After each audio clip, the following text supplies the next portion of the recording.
செய்தியாக பார்த்து வருகிறோம். போதைப் பொருள் கடத்தல் மன்னன் ஜாஃபர் சாதிக்கின் 7 செல்போன்கள் பறிமுதல் செய்யப்பட்டிருக்கிறது.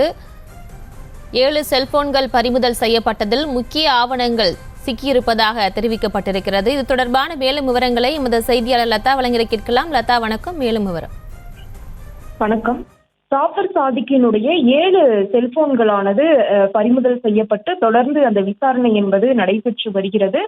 ஜாஃபர் சாதிக் போதைப் பொருள் கடத்தல் மன்னன் ஜாஃபர் சாதிக் கைது செய்யப்பட்டு தற்பொழுது சிறையில் இருக்கக்கூடிய ஒரு நிலையில் ஜாஃபர் சாதிக்கினுடைய 7 செல்போன்கள் தற்பொழுது பறிமுதல் செய்யப்பட்டிருந்த நிலையில் அந்த செல்போன் ஆய்வில் ஜாஃபர் சாதிக்குடன் குற்றவாளிகள் 4 பேர் தொடர்பில் இருந்தது கண்டுபிடிக்கப்பட்டு இருக்கிறது. அதே போல வாட்ஸ்அப் வாய்ஸ் நோட் மூலம் ஜாஃபர் சாதிக் குற்றவாளிகளை தொடர்பு கொண்டு இருந்ததாகவும் என்சிபி தரப்பில் தகவலாக நமக்கு தெரிவிக்கப்பட்டு இருக்கிறது. அதே போல் செல்போன் ஆய்வு மூலம் ஜாஃபர் சாதிக்குடன் பழகிய அரசியல் பிரமுகர்கள் அதே போல் சினிமா பிரபலங்கள் யார் யார் என்பதும் கண்டுபிடிக்கப்பட்டு இருப்பதாக தெரிவிக்கப்பட்டு இருக்கிறது. அதே போல் வழக்கில் தொடர்புடையவர்களுக்கு அந்த சம்மன் அனுப்பி விசாரிக்க திட்டமிடப்பட்டு இருப்பதாகவும் அந்த தேசிய போதைப் பொருள் கடத்தல் தடுப்பு பிரிவு அதிகாரிகள் தெரிவித்து இருக்கிறார்கள். போதைப் பொருள் கடத்தல் மன்னன் ஜாஃபர் சாதிக்கினுடைய 7 செல்போன்கள் பறிமுதல் செய்யப்பட்டு ஆய்வு செய்ததில் இத்தகைய விஷயங்கள் கண்டுபிடிக்கப்பட்டு இருக்கிறது. ஜாஃபர் சாதிக்கினுடைய செல்போன்களை ஆய்வு செய்ததில் முக்கிய தடயங்கள் சிக்கி இருப்பதாக தேசிய போதைப் பொருள் கடத்தல் தடுப்பு பிரிவு அதிகாரிகள் தரப்பில் தெரிவிக்கப்பட்டு இருக்கிறது. பல வருடங்களாக ஜாஃபர் சாதிக் போதைப் பொருள் கடத்தியது செல்போன் மூலம் அம்பலமாகி இருப்பதாக தெரிவிக்கப்பட்டிருக்கிறது. செல்போனை ஆய்வு செய்ததில் வெளிநாட்டு போதை கும்பலுடன் தொடர்பு இருந்ததையும் அவர்கள் உறுதி செய்து இருப்பதாகவும் நமக்கு தெரிய வருகிறது. பல்வேறு நாடுகளில் ஹவாலா ஆபரேட்டர்களுடன் ஜாஃபர் சாதிக்கிற்கு தொடர்பு இருப்பதும் இதன் மூலம் அம்பலமாகி இருப்பதாக நமக்கு தெரிய வருகிறது.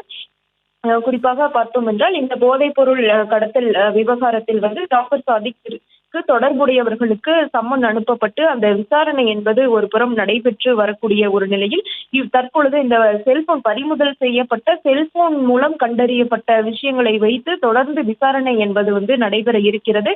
இதில் இந்த செல்போன் மூலம் ஆய்வு செய்ததில் ஜாஃபர் சாதிக்கினுடன் பழகிய அரசியல் பிரமுகர்கள் அதே போல் சினிமா பிரபலங்கள் யார் யார் என்பது கண்டறியப்பட்டு இருக்கக்கூடிய ஒரு நிலையில் இந்த விவகாரத்தில் தொடர்புடையவர்களுக்கு சம்மன் அனுப்பி தொடர்ந்து இந்த விசாரணை தீவிரப்படுத்தவும் என்சிபி திட்டமிட்டு இருக்கிறது. ஏற்கனவே இயக்குனர் அமீர் அதே போல அவரினுடைய ஜாஃபர் சாதிக்கினுடைய கூட்டாளிகள் ஏற்கனவே விசாரணை வலயத்துக்குள் இருக்கக்கூடிய ஒரு நிலையில் தற்பொழுது இந்த செல்போன் அடிப்படையில் இவர்கள் செய்த அந்த விசாரணை அடிப்படையில் தொடர்ந்து இந்த சம்மனானது அனுப்பி விசாரிக்க திட்டமிடப்பட்டு இருப்பதாகவும் தெரிய வருகிறது. முக்கியமாக அந்த வாட்ஸ்அப் அவருடைய செல்போன் மூலம் ஆய்வு செய்ததில் வாட்ஸ்அப் வாய்ஸ் நோட் மூலம் ஜாஃபர் சாதிக் குற்றவாளிகள் நேரடியாக குற்றவாளிகளோடு நேரடி தொடர்பு வைத்திருப்பதும் தெரிய வருகிறது. மேலும் எந்தெந்த அரசியல் பிரமுகர்கள் அதே போல் சினிமா திரைத்துறையினரோடு ஜாஃபர் சாதிக் தொடர்பில் இருந்தார் என்ற விஷயங்களும் என்சிபி தரப்பில் கண்டறியப்பட்டு இருக்கிறது.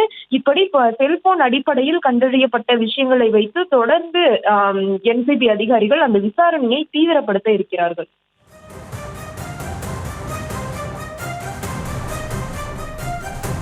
விவரங்களுக்கு நன்றி லதா. செய்திகளை உடனுக்குடனும் துல்லியமாகவும் தெரிந்து கொள்ள சப்ஸ்கிரைப் பண்ணுங்க.